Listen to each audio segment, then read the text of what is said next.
No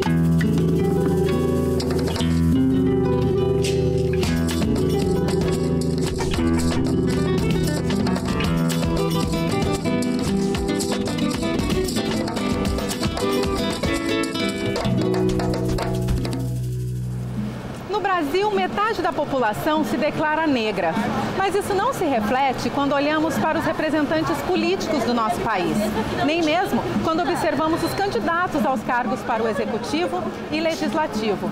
Hoje, o Nação conversa com alguns desses candidatos para tentar entender por que essa desigualdade é tão evidente. Foi no meu barracão e lá usou lata de goiabada como prato. Eu logo percebi, é mais um candidato às próximas eleições.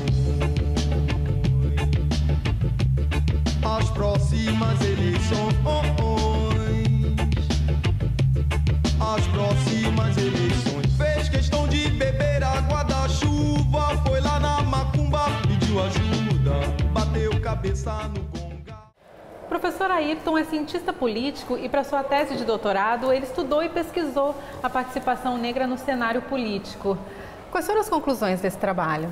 O trabalho da minha tese ainda está em andamento, né, em fase de conclusão, com relação aos negros que ocupam cargos na administração pública federal, né, mais especificamente em Brasília, porque a princípio acredita-se que Brasília é onde é o centro do poder. Em 2014, todos os 11 candidatos ao cargo de presidente da República foram pessoas brancas. Para a vice-presidência, eram 7 brancos, 3 pretos e 1 pardo. É imperioso analisar os negros que ocupam cargos, né, de tomada de decisão. Tivemos muitos candidatos negros se candidatando, e isso é bom se nós contarmos, se nós vemos no início dos anos 80, eram poucos os candidatos. Para senadores, do total de 181 candidatos, apenas 55 concorrentes pertenciam à raça negra. E para deputado federal, foram 2.789 para 3.908 candidaturas brancas. A Reginete Bispo foi candidata em 94 para deputada estadual e este ano, 20 anos depois, se candidatou novamente, né, Reginete? Como é que é o teu histórico? Bem, eu tenho minha trajetória de vida, né, desde adolescente, lutado e trabalhado à frente dos movimentos sociais, né? Inicialmente na luta pela reforma agrária, tá? E em seguida no movimento social negro, militei anos no MNU e nos últimos 20 anos no movimento quilombola. Iniciei o trabalho aqui no Rio Grande do Sul de mapeamento, identificação das comunidades quilombolas. Laura, tu tem só 22 anos, né? Tu é relativamente nova. Como é que foi a tua caminhada até chegar à candidatura? Então, na verdade, apesar de eu ser nova, né, eu comecei também muito cedo. Né? Eu acho que isso dá a síntese de nós termos optado por ter uma candidatura neste período, assim, né? Enfim, eu comecei minha militância com 13 anos, né, acompanhando um pouco da minha irmã nesse debate da implementação do sistema de cotas nas universidades federais. Foi, na realidade, um início no movimento estudantil mesmo, né?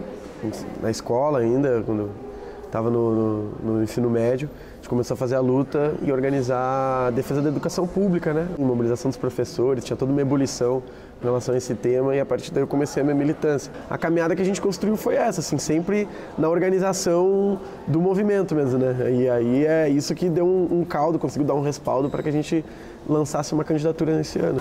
A Gabriela Cruz também é representante dessa nova geração de lideranças negras, né, Gabriela? Como é que é a tua história? A minha trajetória começou como estagiária de um deputado já falecido, logo após como assessora deste mesmo deputado. E quando eu me inseri no cenário político, eu me dei conta que ali poderia surgir o debate para a população negra, para o negro no cenário político. E eu vim amadurecendo essa ideia, aprimorando essa ideia, fundando o movimento negro dentro do partido, né, trazendo essa discussão para dentro do partido. Então, fui, sim, convidada a ser candidata a deputada estadual e com um propósito de trabalhar para a população negra, de levantar a bandeira do negro. Em nível estadual, os pretendentes às cadeiras nas assembleias legislativas foram 16.246. Destes, menos da metade se autodeclarou negra. Tu enfrentou alguma dificuldade durante a campanha por ser negra? Teve vários casos, né? Por exemplo, a Esquina Democrática aqui em Porto Alegre é um espaço onde vai sendo sorteado cada dia uma coligação que ocupa a Esquina Democrática, né? A gente teve casos de dias que estávamos na nossa banquinha com o nosso banner e um senhor chegou e disse, mas essa guria aí quer ser presidente da República? O senhor falou assim. E é o que faltava agora, os negros querer ser dessa forma.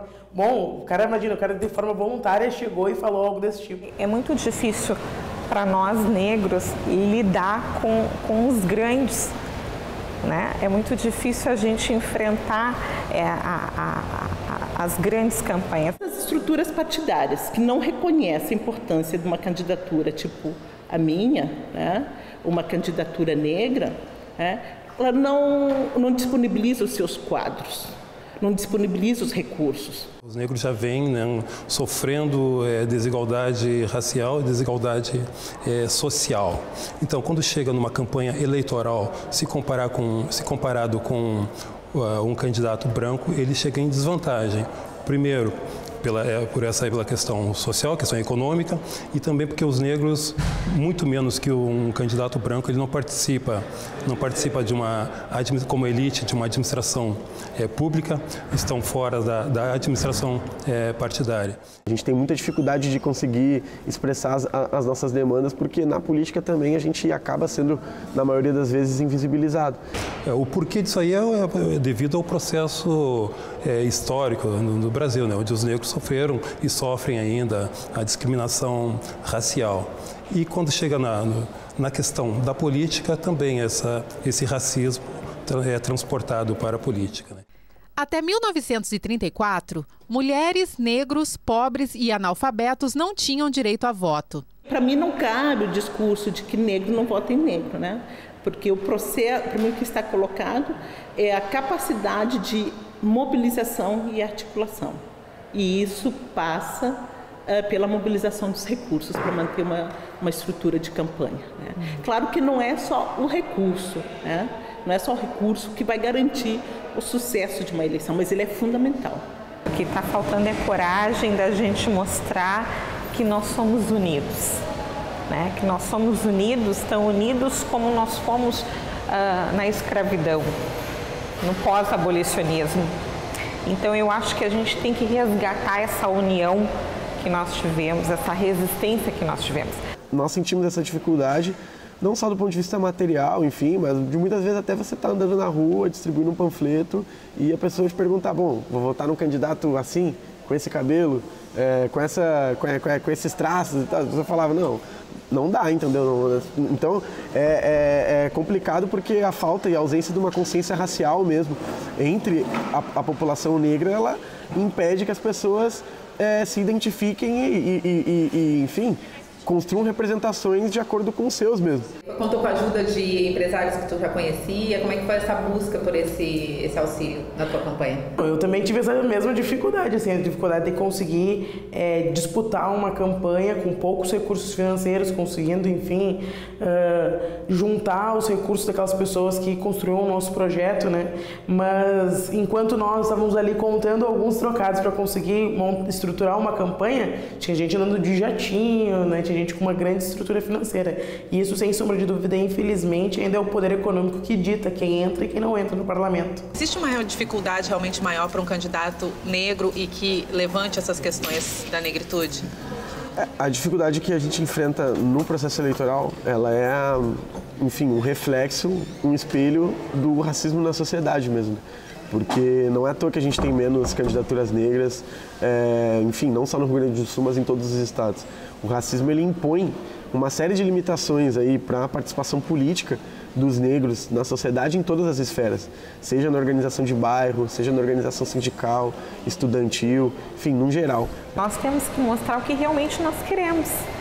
E a minha proposta era essa, era ter a campanha voltada para a população negra.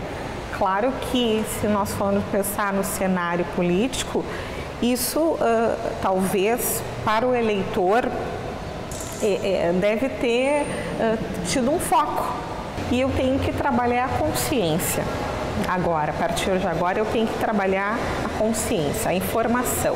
Dizer o quanto nós temos avanços na política, mas como tem coisas que ainda estão em retrocesso. Os políticos negros que têm muito presente a questão racial, hoje eles estão fadados a não se eleger, né? Hoje os discursos, eles têm que se abrir mais o discurso para a questão de moradia, para a questão da mulher, a questão do jovem, a questão dos moradores de rua. Se ficarem só com a questão racial, hoje eles estão fadados a não se elegerem e a fecharem as portas, né? No Rio Grande do Sul, nenhum candidato estadual preto se elegeu. Apenas um candidato para a vaga, que se declarou pardo, foi eleito. Beber água da chuva, foi lá na macumba, pediu ajuda, bateu cabeça no